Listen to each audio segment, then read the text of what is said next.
ஸ்ரீ அக்னி புராணம் 9ஆம் பகுதி. இறைவன் திருமேனி பிரதிஷ்டை. ஆலய நிர்மாணம் முடிந்த பிறகு அதில் இறைவன் திருமேனிகளை பிரதிஷ்டை செய்ய வேண்டும். மண், மரம், செங்கல், கருங்கல், ஐம்பொன், தங்கம் ஆகியவற்றினால் பிரதிமைகள் செய்யப்படுகின்றன. யமனுடைய ஆணை. இறைவனுக்கு ஆலயம் எழுப்பியவனை, திருமேனியை செய்து அளிப்பவனை நரகத்திற்கு அழைத்து வரக்கூடாது. இறைவனை சிந்திப்பவர்கள், அவர் புகழ் பாடுபவர்களை, நாள்தோறும் அர்ச்சித்து வழிபடுபவர்களையும் தூரத்தில் காணும்போதே நெருங்காது விலகிவிட வேண்டும். ஆலயம் எழுப்பியவனது வம்சத்தினரை கூட நெருங்கலாகாது. மத்திய தேசம், அதை சார்ந்த பிரதேசங்களில் உள்ள பிராமணர் ஆலய கும்பாபிஷேகம் ஆகிய காரியங்களை செய்யலாம். அவர்கள் தமது ஞானத்தால் பிரம்மனாகவே ஆகின்றனர். எனவே அவர்களையே ஆச்சாரியனாக கொள்ள வேண்டும். பிரதிஷ்டை செய்யப்படும் இறைவன் திருமுகம் நகரத்தை நோக்கி இருக்க வேண்டும். பகவான் ஸ்ரீ மகாவிஷ்ணுவிற்கு எந்த இடத்திலும் ஆலயம் அமைக்கலாம்.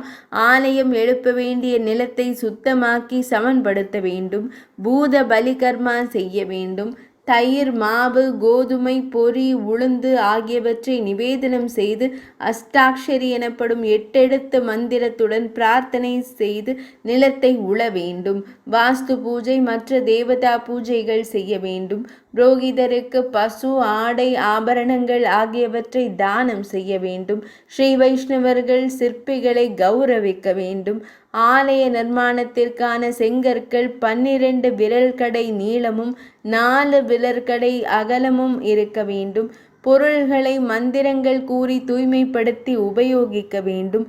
ஹோமம் வளர்த்து முறைப்படி பூஜை செய்து பிராயச்சித்தம் முதலான ஹோமங்களை செய்து முடிக்க வேண்டும்.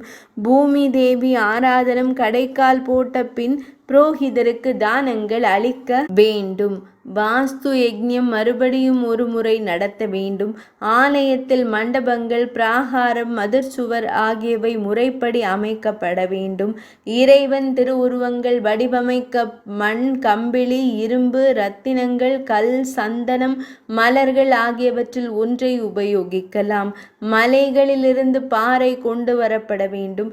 கிடைக்காவிடில் சிம்ம வித்தை என்ற கர்மாவை உரிய மந்திரங்களுடன் செய்து அகப்படும் பாறையை கொண்டு வர வேண்டும். ஒரு சிறு பந்தலில் பாறையை வைத்து பகவானை வேண்டிக் கொண்டு பணியை துவங்க வேண்டும். பணி செய்யாத நேரங்களில் பாறைகளை துணியால் மூடி வைத்திருக்க வேண்டும். ஹயக்ரீவர் இறைவன் திருமேனியை பாறையிலே செதுக்குவதற்கான அளவு விவரங்களை கூறியுள்ளார். தேவியின் திருவுருவத்தை செதுக்குவதற்கான அளவுகளையும் கூறுகிறார். சால கிராமங்கள் குறித்து விவரிக்கிறார். பகவான் ஸ்ரீமன் நாராயணரின் திருநாமங்களில் சிலவற்றின் பெயரில் பல வகையாக கூறப்படுகின்றன. ஒவ்வொரு வகை கல்லுக்கும் நிறம், தோற்றம், அளவு, குறிகள் முதலியன தனித்தனியே கூறப்பட்டுள்ளன. 9ஆம் அத்தியாயம் இனிதே நிறைவடைந்தது.